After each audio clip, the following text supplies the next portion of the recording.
ሰበር በአሜሪካ ውስጥ በቲፒኤስ ወይንም በጊዜያዊ ጥበቃ መብት ለምትኖሩ ኢትዮጵያውያን አንድ አዲስ አሳሳቢ ዜና ዛሬ ወጥቷል። እንግዲህ ባለፈው መግለጫችን እንዳሳወቅናችሁ እነዚህ ከስምንቱም ቡድን የተውጣጡ አጠናቃሪ ተሳታፊዎች የዘረኝነት ወይም ሬሻል ሞቲቬሽን ነው ይችላልበት። አሁን ግን የተቋረጠ ቲፒኤሶች የተለያየ ሀገር ቲፒኤሶች ስለሆኑ ስፔሲፊክ ዘርን ስፔሲፊክ ሀገርን ኮንሰንትሬት ያደረገ ማለት ነው። ሰላም ጤና ይስጥልኝ። እንዴት አላችሁ? እንዴት ቆያችሁ? መረጃዎቻችን ጀምረዋል። ይህ መረጃ እንግዲህ በአቤትነት ይዘን የመጣናቸው ሰበር መረጃዎች አሉ። በተለይ በሀገር አሜሪካ የሚገኙ ወጣቶች በሀገር አሜሪካ የሚገኙ ዲያስፖራውያንን የተመለከተ በጣም ጥብቅ የተባለ መረጃ እጃችን ገብቷል። እሱን ከአንድ መረጃ በኋላ ማቅረብላችሁ ነው የሚሆነው። በአሁን መረጃችን በቅድሚያ እንድንመለከት የምወደው ወይም እንድንመለከት የሚሻ ጉዳይ በዚህ በሀገራዊ ምክክር ኮሚሽን ላይ የተሰጠ መግለጫ አለ። እንደምናስታውሰው እንግዲህ ከወራት በላይ የቆየው ሀገራዊ ምክክር ኮሚሽን ብዙ ሀሳቦችን እንግዲህ ከ4000 በላይ ተመካካሪዎች በአንድነት በመሆን የተለያዩ ምክር ሀሳቦችን በመስጠት የተለያዩ ውሳኔዎችን በማስተላለፍ ላይ ይገኛሉ።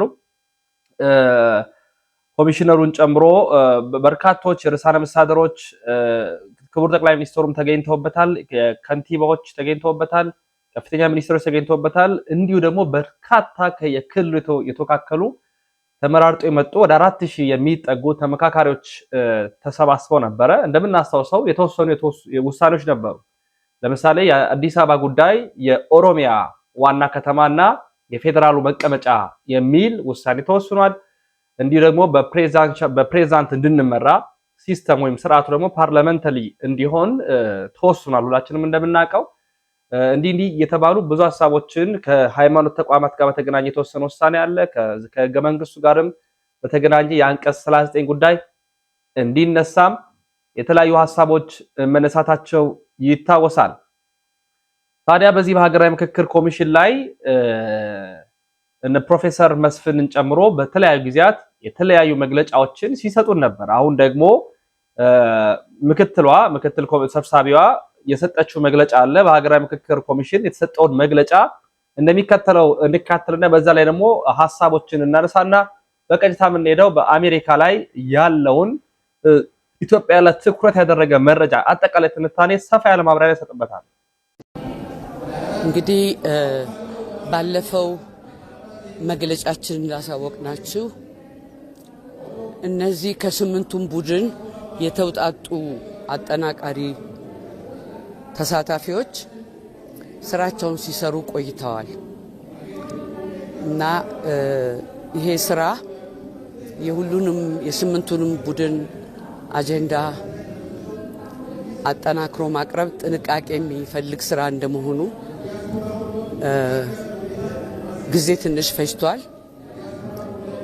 እስከ ትናንት ማታ ድረስ ሲሰሩ ቆይተው አንድ ወጥ የሆነ ሰነድ በስምንቱም አጀንዳዎች ምክረ ሀሳብ ላይ አውጥተዋል አዘጋጅተው። በዛ መሰረት ዛሬ ጠዋት ለየስምንቱ ቡድን እየቀረበ ይገኛል። አሁን እኔ እዚህ መግለጫ እየሰጠው ባለሁበት ሰዓት አንዳንዱ ቡድን የአምስት ቡድንን ሰምቷል፣ አንዳንዱ የ6 ቡድንን ሰምቷል እና ይሄ ሂደት እያንዳንዱ ቡድን በሚቀርበው ሰነድ ላይ የመጨረሻ ግብአቱን ማስገባት እንዲችል አስተያየቱን መስጠት እንዲችል የተዘጋጀ ሂደት ነው። እነሱ ዛሬ ስምንቱም ቡድኖች የስምንቱንም ቡድኖች ምክረ ሀሳቦች ይሰማሉ፣ ግብአት ይሰጣሉ። ማምሻቸውን እነዚህ 120ዎቹ አጠናካሪ ቡድኖች የመጨረሻዎቹን ግብአቶች በማካተት የፋይናል የመጨረሻውን ሰነድ አጠናቀው ያዘጋጃሉ ማለት ነው። በዚህ መሰረት በነገው ዕለት ይሄ የተጠናከረው የመጨረሻው ሰነድ ለ4000 ተሳታፊ ይቀርባል ማለት ነው። ይሄ እንግዲህ አንድ ትልቅ ምዕራፍ ላይ ደርሰናል ማለት ነው። እግዚአብሔር ይመስገን። ከዚህ በመቀጠል አንድ እንደው ለኢትዮጵያ ሕዝብ ማሳሰብ የምፈልገው አንዳንድ የተዛቡ መረጃዎችን በመስማት እንዳይወዛገቡና ትክክለኛ የሆኑ ሚዲያዎችንና የኮሚሽኑን መግለጫዎች እንዲከታተሉ ደግሜ አሳስባለሁ። አመሰግናለሁ። ወይዘሮ ሂሩት ገብረስላሴ የሀገራዊ ምክክር ኮሚሽን ምክትል ዋና ኮሚሽነር ናቸው መግለጫውን የሰጡት።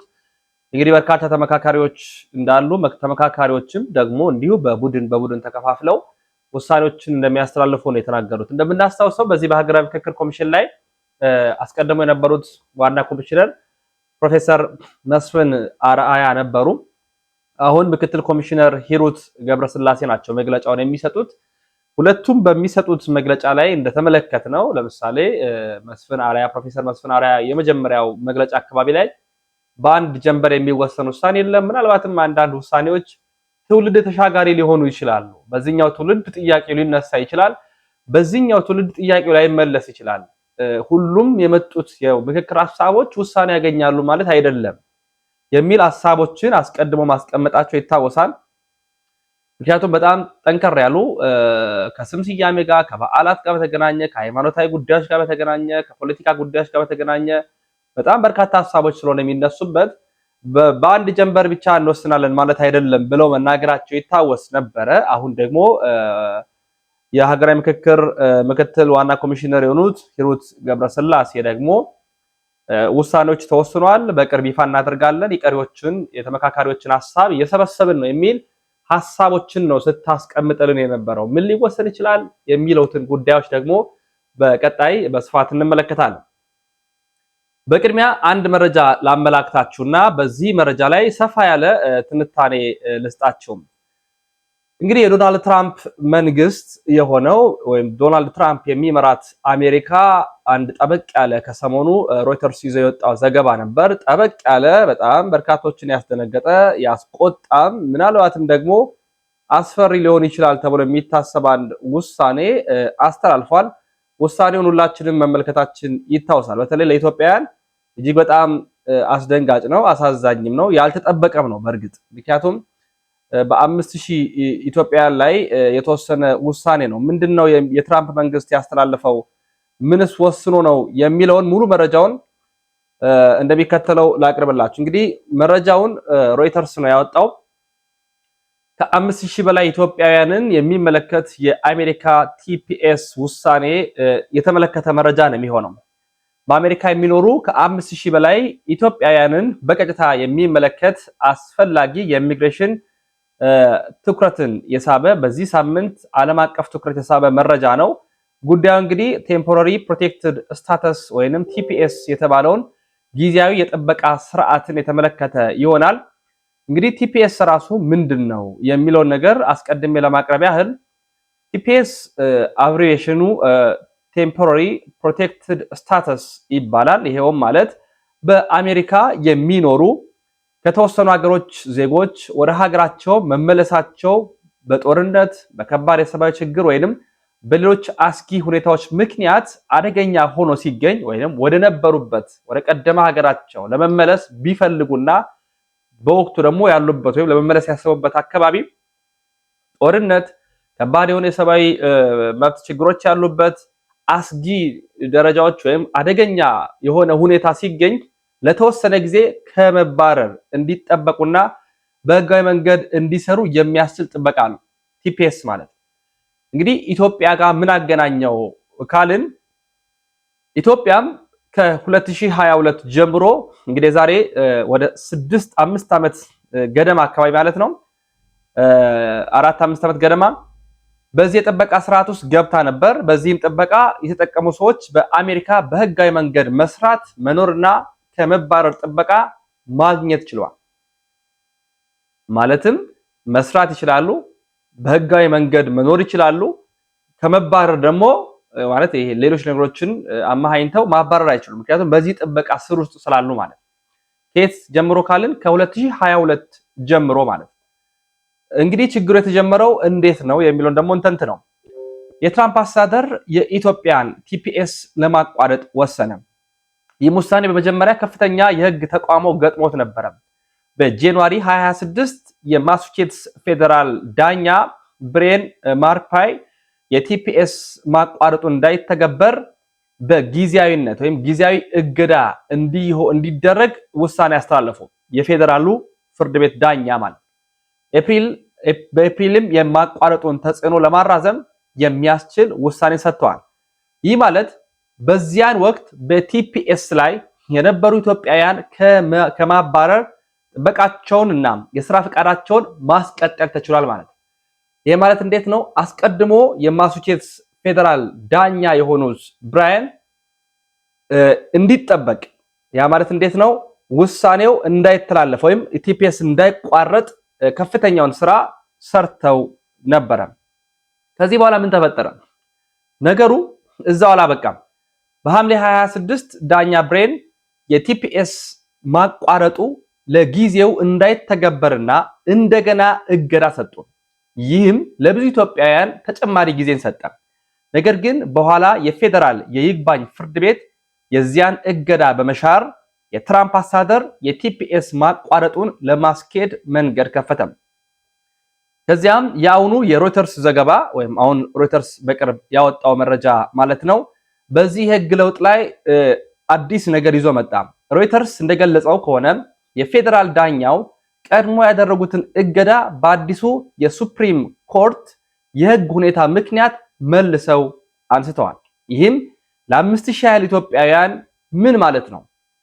ይሄን ደግሞ በቀጣይ ላሳያችሁ በስፋት እንድንመለከት ጠበቃ በተለይ በዛ በሀገር አሜሪካ ላይ ሰፊ ስራዎችን የሚሰራው ጠበቃ ሙሉዓለም ጌታቸው ከቲፒኤስ የተሰረዙ ኢትዮጵያውያን በአሜሪካ ኢሚግሬሽን ያላቸው አማራጭ ምንድነው የሚለውን አንድ ቪዲዮ ያጋራልናል። በተለይ በዲያስፖራውያን በሀገር አሜሪካ የምትገኙ አሜሪካ ላይ ሆናችሁ ምናልባት ከቲፒኤስ በሌላ መንገድ ያላችሁ ወይ በዚህ ማዕቀፍ ውስጥ የሌላችሁ እናንተንም የተመለከተ ሊሆን ስለሚችል መረጃው በደንብ አድርጋችሁ እንድትመለከቱ እንድትከታተሉ ጋብዛችኋል። ልካት ሰበር በአሜሪካ ውስጥ በቲፒኤስ ወይንም በጊዜያዊ የጥበቃ መብት ለምትኖሩ ኢትዮጵያውያን አንድ አዲስ አሳሳቢ ዜና ዛሬ ወጥቷል።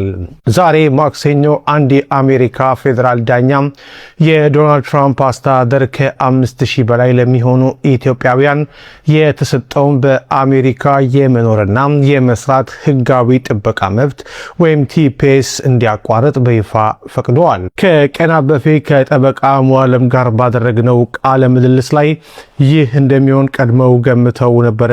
ምክንያቱም የተለያዩ ሀገራት ቲፒኤሶች ተነስተው የኢትዮጵያ ብቻ ቀርቶ ነበረ። ጠበቃ ሙሉዓለም ይህ ላይራዘም የሚችልበት መንገድ አለ ብለውን ነበር። ቲፒኤስ ላይ ያለን አዲስ እና በጣም አጭር አፕዴት ምንድነው? የሁሉንም ቲፒኤስ ዩኤስሲአይኤስ በፍርድ ቤት አማካኝነት አሁን አቋርጦታል፣ ሁሉንም ማለት ነው። አሁን ያልተቋረጠ ብቸኛ ቲፒኤስ ወይም ቴምፖራሪ ፕሮቴክሽን ስታተስ ጊዜያዊ ጥበቃ የኢትዮጵያ ብቻ ሆኗል።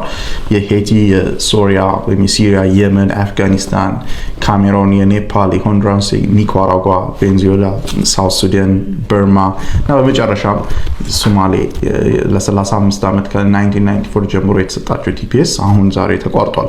አሁን ብቸኛ በቋሚነት ያለው ለጊዜው የኢትዮጵያ ቲፒኤስ ብቻ ነው። እንግዲህ ፕሮባብሊ ቀጣይ ሂደቱ የሌሎችን መከተል ይሆናል ብዬ እጠብቃለሁ። ለኢትዮጵያ የተለየ ነገር መጠበቅ አንችልም። በዛሬው ዕለት በቦስተን የሚገኙት ዳኛ ብራያን መርፊ ይህን አስደንጋጭ ውሳኔ ያሳለፉት የአሜሪካ ጠቅላይ ፍርድ ቤት በቅርቡ ባስተላለፈው ትዕዛዝ ምክንያት ነው።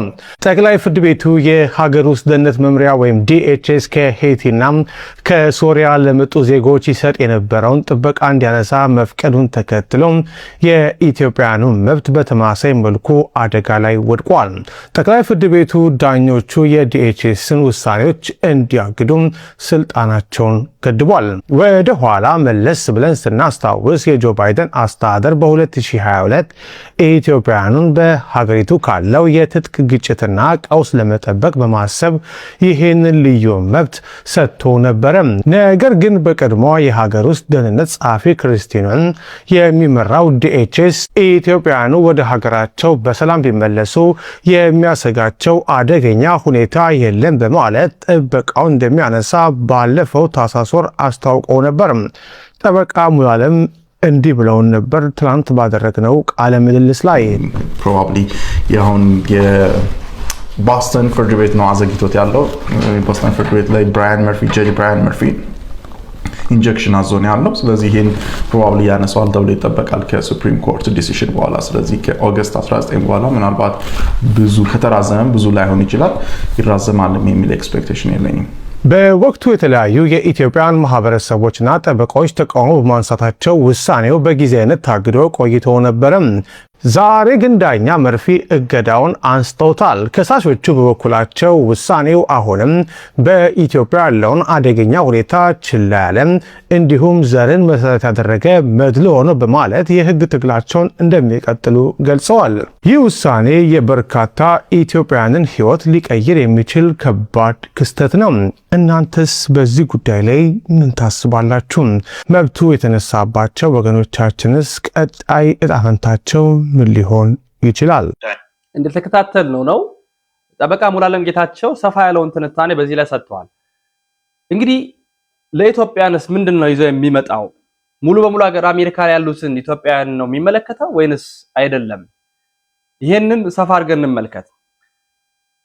ይህ ማለት ሁሉም ኢትዮጵያውያን ከአሜሪካ ይባረራሉ ማለት አይደለም።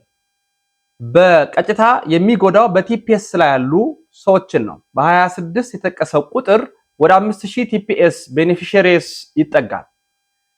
ስለዚህ አንድ ኢትዮጵያዊ የአሜሪካ ዜጋ ከሆነ ወይንም ግሪን ካርድ ካለው ወይንም ሌላ ህጋዊ የኢሚግሬሽን ሁኔታ ካለው የቲፒኤስ ማቋረጡ ብቻ በራሱ እንዲባረር አያደርገውም።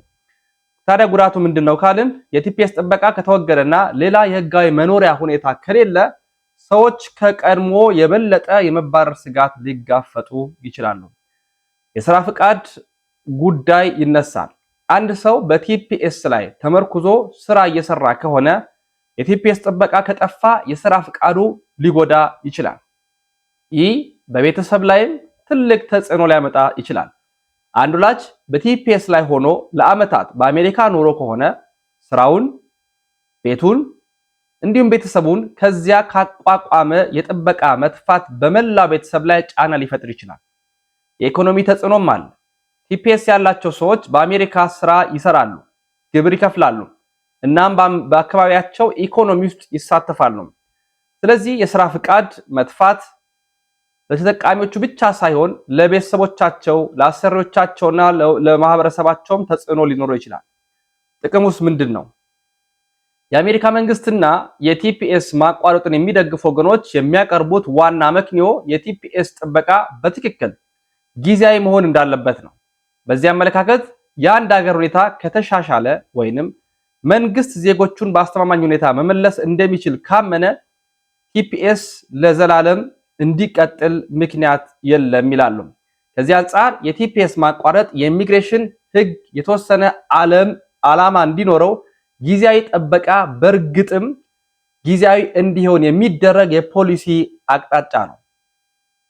እስኪ ተጨማሪ አንድ ቪዲዮ ላጋራችሁ። ማለትም ጠበቃ ሙሉዓለም በድጋሚ አሜሪካ ለሚገኙ ኢትዮጵያውያን የቲፒኤስ መብት መሰረዙን ተከትሎ አንድ መረጃ በድጋሚ ያቀርባል። እስቲ እንካት። ጤና ይስጥልኝ የዛሀበሻ ቤተሰቦች፣ በዛሬው ዕለት የኢትዮጵያ ቲፒኤስን የአሜሪካ የትራምፕ አስተዳደር ማንሳቱን ተከትሎ በዚህ ጉዳይ ላይ ማብራሪያ እንዲሰጡን ወይም ደግሞ መፍትሄዎቹ ምንድናቸው የሚለውን ጉዳይ ለመወያየት ጠበቃ ሙሉዓለምን ጋብዣችኋለሁ ወደ ስቱዲዮ። የመጀመሪያው ጥያቄ ጠበቃ ሙሉዓለም፣ እስኪ ዛሬ የትራምፕ አስተዳደር በፍርድ ቤት የተወሰነለትን የቲፒኤስን የመሰረዝ ወይም ደግሞ የማቆም ውሳኔ መጀመሪያ ማብራሪያ ቢሰጡን።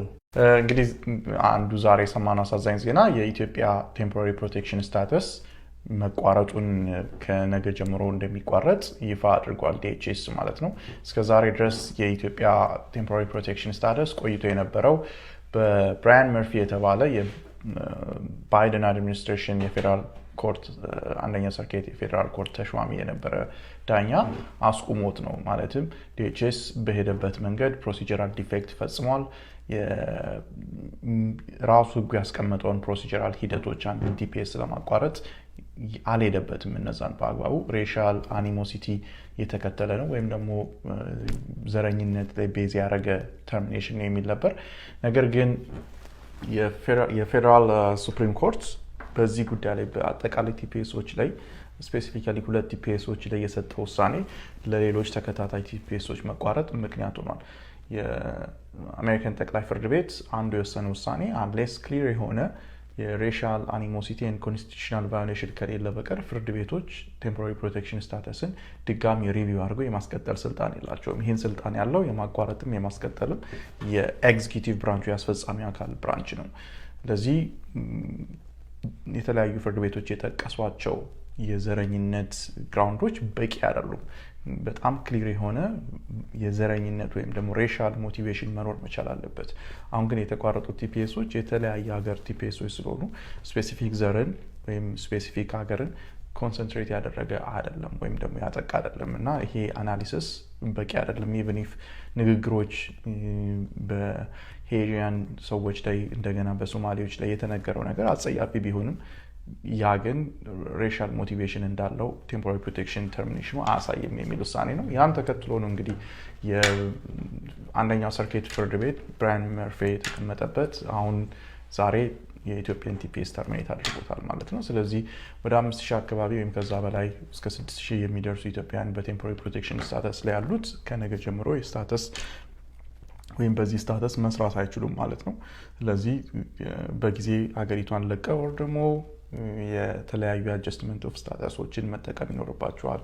በጋብቻ ሊሆን ይችላል፣ በአሳይለም ሊሆን ይችላል። ይሄን እንግዲህ ስፔሲፊክሊ እዚህ ይሄ ነው ኦፕሽኖቹ ብሎ መናገር በጣም ከባድ ሊሆን ይችላል። ምክንያቱም ኢንዲቪጁዋል ሰዎች የራሳቸው የሆነ የቲፒኤስ ውስጥ የገቡበት ሂደት ይኖራል፣ ከየት ተነስተው ወደ ቲፒኤስ እንደገቡ ማለት ነው። ስለዚህ ያንን ቢቻል ከራሳቸው አተርኒዎች ጋር መነጋገር ቢችሉ ጥሩ ነው። ትንሽ ነካክተውታል። ስለዚህ ስለ አሳይለም መጠየቅ እንደ መፍትሄ ያደረጉት ነገር እስኪ በቲፒኤስ የተከለከሉ ሰዎች ወይም ደግሞ ቲፒኤሳቸው የተሰረዘባቸው ሰዎች ስለ አሳይለም ጉዳይ አንስተዋል እና ምን መፍትሄዎች እንዳሉ ትንሽ ዘርዘር ቢያደርጉት። በኢትዮጵያ ያለው ወቅታዊ ሁኔታስ መንግስት እንዳለው የአሜሪካ መንግስት እንደገመገመው በትክክል ነባራዊ እንደዛ ነው የሚያሳየው ወይ? ከመጨረሻው ጥያቄ ልነሳና ኢትዮጵያ ያለው ኮንዲሽን ይሄ ቲፒኤስ ሲሰጥ ከነበረው ኮንዲሽን ተባብሶ ነው ያለው። ይሄ ቲፒኤስ በኖቬምበር 2022 ላይ ኢሹ ሲደረግ አሁን የኢትዮጵያ ቲፒኤስ ማለት ነው ኢትዮጵያ ውስጥ የነበረው ጦርነት አንድ ክልል ላይ ብቻ የነበረ ነበር። አሁን ያ ተስፋፍቷል። የጸጥታ አካሉ በተለይ ኖርዘርን ኢትዮጵያን ሰሜን ኢትዮጵያን በጠቅላላ የሸፈነ ይመስላል አሁን ላይ እና ወለጋም ላይ ወደ ተለያዩ የኢትዮጵያ አካሎች የሚሄድ መጓጓዝ አሁን ከባድ እየሆነ ነው። ስለዚህ ኢትዮጵያ ውስጥ ያለው ኮንዲሽን አልተለወጠም። የዲኤችኤስ ያደረጋቸው ተርሚኔሽኖች በጠቅላላ ካንትሪ ኮንዲሽንን ከግባት ይወሰዱ አይደሉም። ምክንያቱም ለምሳሌ የሱዳንን ቲፒኤስ አቋርጧል። እውነት ለመናገር ሱዳን ቴምፖራሪ ፕሮቴክሽን እያላት የነበረው ስታተስ የተሻለ ነበር። የዛሬ 5-6-7 ዓመት ሱዳን አንደር ቲፒኤስ ውስጥ ነበረች። ግን አሁን ያለው የሱዳን ሲቹዌሽን ኦልሞስት ሊቬብል አይደለም። ሱዳን ውስጥ ማንም ሰው ሄዶ መኖር የሚችልበት ኢንቫይሮንመንት እንደሌለ የታወቀ ነው። በሚዲያ ጂኖሳይድ የሚፈጸምበት እጅግ አሰቃቂ ሲቹዌሽን ያለበት፣ አንድ ሰው ጦረኛ ካልሆነ መሳሪያ አንስቶ የሚዋጋ ካልሆነ በእርግጠኝነት ሱዳን ውስጥ መኖር የሚቻልበት ሁኔታ አይደለም እና ያንን ቲፒኤስ አቋርጧል። ስለዚህ ቲፒኤስን የማቋረጥ ሂደት ካንትሪ ኮንዲሽን ቤዝ ያደረገ አሰስመንት አይደለም። ጀስት ጄኔራሊ የትራምፕ አድሚኒስትሬሽን ከዚህ በኋላ ቴምፖራሪ ፕሮቴክሽን ስታተስ ለማንም ሀገር ላለመስጠት ያለውን ፍላጎት ያሳየበት ነው። የኢሚግሬሽን ላይ የተከተለው ፖሊሲ ነው። ትራምፕ የመጣው አድቮኬት ያደረገው ኢሚግሬሽንን ለማጥበብ ነው። በተቻለ መጠን ከሶስተኛው ሀገሮች ወይም ከደሃ ሀገሮች የሚመጡ ሰዎችን ወደ አሜሪካ ላለማስገባት ነው። ስፔሲፊካሊ ደግሞ ነጭ ያልሆኑ ሰዎችን። ምክንያቱም ለሳውዝ አፍሪካን ሰዎች ሪፊጂ ስታተስ ሲሰጥ ለየትኛውም የዓለም ክፍል ላይ ለሚመጣ ሰው ሪፊጂ ስታተስ አልተሰጠም። እውነት ለመናገር የሳውዝ አፍሪካንስ የሚባሉት የነጭ ሰዎች እዛ ተሰደው ከዚህ በፊት የሄዱት ያሉበት ሲቹዌሽን ከየትኛውም አሁን ቲፒኤስ ውስጥ ካሉ ሀገሮች የተሻለ ሲቹዌሽን ነው። አትሊስት የተሻለ ፕሮቴክሽን አላቸው። ሀገሩ ሳውዝ አፍሪካ ነው፣ ህግ ይከበርበታል። የሚደርስባቸው ጫናም ይህን አይል አይደለም። ኢኮኖሚካሊም የተሻለ ግራውንድ ላይ ያሉ ናቸው። ለምሳሌ ሳውዝ አፍሪካ ውስጥ ካለው ቁጥራቸው አንጻር በአብዛኛው መሬት የተያዘው በነጮች ነው። ይሄ ሁሉ የኢኮኖሚካል ቤኔፊትስ ኤንድ ሊጋል ፕሮቴክሽን ያላቸው ነው ሪፊጂ ስታተስ የተሰጠው። ስለዚህ the only explanation ለዚህ የሚሆነው ማንነት ነው። ማንነት ላይ ቤዝድ ያደረገ የኢሚግሬሽን ፖሊሲ ነው የትራምፕ አድሚኒስትሬሽን እየተከተለ ያለው። እንግዲህ ይሄ ደግሞ ቤዙን ከማስተሰት አንጻር ነው። ሪፕሌስመንት ቲዮሪ የሚባል ይከተላል። the great replacement theory ማለትም ከሌላው ሀገር የሚመጣው ማህበረሰብ ነጭ አሜሪካንን እየተካ ነው የሚል ፍርሃት በነጩ ማህበረሰብ ውስጥ በማሳደር ከዚህ አንጻር የሚተገብሩት የፖሊሲ ሂደት ነው። ምንድነው መፍትሄው? ቅድም እንዳልኩት በመጀመሪያው ከሎየሮች ጋር መነጋገር ከራሳችሁ ሎየር ጋር በጣም ጥሩ ነው። ኮንዲሽናችሁን አላውቅም፣ ግን አትሊስት በግዘፍ ደረጃ ያለው የአሳይለም ሂደት ነው። ሰዎች አሳይለም ውስጥ ስቲል መግባት ይችላሉ። ወደ ፍርድ ቤት ሊላክ ይችላል። ኬዛቸው ከ1 ዓመት በላይ አፕላይ ያደረጉ ስለሆነ ግን ስቲል ፍርድ ቤት ላይ የሚሄደው መከራከር ይችላሉ። ሌላው በሜሬጅ አጀስትመንት ኦፍ ስታተስ መጠየቅ ይችላሉ። ሪኢንስቴትመንት ኦፍ F1 ስታተስ ወር ነን ኢሚግራንት ቪዛዎችን ከእንደገና ሪኢንስቴት ለማድረግ መጠየቅ ይችላሉ። ፔንዲንግ ስታተሶቻቸውን እስከሚያገኙ ድረስ የመከልከል ቻንስ ቢኖራቸውም እነዚህ አትሊስት ፊት ለፊት ላይ ያሉ 3 ትልልቅ ኦፕሽኖች ናቸው። ይሄ እዚህ ጋር አሳይለም የሚባለው ነገር የተለያዩ ሩመርሶች ይሰማሉ። ብዙ ሰዎች የትራምፕ አስተዳደር በየቀኑ ከሚያወጣቸው መግለጫዎች ከሚወስዳቸው እርምጃዎች የተነሳ አሳይለም መጠየቅ ቆሟል የሚል ነገር ሲወራ ይሰማል። እንዴ ሳናቀው የአሳይለም ጉዳይ ቆሟል ያለው? እስኪ ትክክለኛው ነገር ምንድን ነው? እንግዲህ አሳይለም የኮንግረስ ያወጣው ህግ ነው። ስለዚህ የትራምፕ አድሚኒስትሬሽን እንደ ቲፒኤስ እርምጃ መውሰድ አይችልም። አሳይለም ግን የአሳይለም ላንድስኬፖችን አጥበዋል። የተለያዩ ጋፖች ሉፖሎች አሉ አሳይለምን ማድረግ የሚችሉበት ማለት ነው። በተለያዩ መንገዶች እየተጠቀሙ ለምሳሌ ከ1 ዓመት በላይ የቆየን ሰው ዳይሬክትሊ ወደ ፍርድ ቤት እንልካለን። እነዚህ ሪኳየርመንቶች የሌሉበትን እያሉ የተለያዩ ማጥበቢያ መንገዶችን ስለወሰዱ ያ ይመስለኛል አሳይለም ተከልክሏል የሚለው። ሁለተኛ ከውጭ ወደ ሀገር ውስጥ የሚገባ ሪፊጂ የለም ወይም በሪፊጂ ስታተስ የሚገባ የለም ኤክሰፕት ከሳውት አፍሪካ የሚመጡ ነጭ ሰዎች ካልሆኑ በቀር ማለት ነው። ስለዚህ ይሄ ይመስለኛል ይህን ወሬ በስፋት እንዲዛባ ያደረገው። ሌላ እንግዲህ የዲናይል ራይት ነው። ፍርድ ቤት ላይ ያለው ዲናይ የሚደረጉበት መጠን በጣም ከፍተኛ መሆኑ የአሳይለም ላንድስኬፕ ከባድ እንደሆነ የሚያሳይ ነው። ግን አሳይለም አልተከለከለም። ሰዎች አሳይለም ፋይል ማድረግ ይችላሉ። ዲፌንድ ማድረግ ከዚህ ቀደም ካለው ሁኔታ አንጻር በጣም ከባድ ነው።